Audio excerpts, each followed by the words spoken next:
We need to reset the oil maintenance indicator on the 2017 Acura RDX. This procedure may apply to other model years, including 2013 to 2018. Without putting your foot on the brake pedal, push the start button once or twice to get into the accessory mode. This will allow you to engage with the dashboard controls. Find and select Vehicle Settings.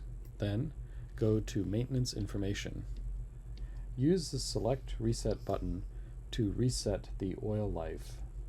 According to Acura, failure to reset the engine oil life after a maintenance service results in the system showing incorrect maintenance intervals, which can lead to serious mechanical problems. Once the reset procedure is complete, confirm that the oil life now indicates 100%. If you found this video helpful, please leave a comment, give a thumbs up, consider subscribing to this channel, and click on the bell icon for future updates. Thank you for watching.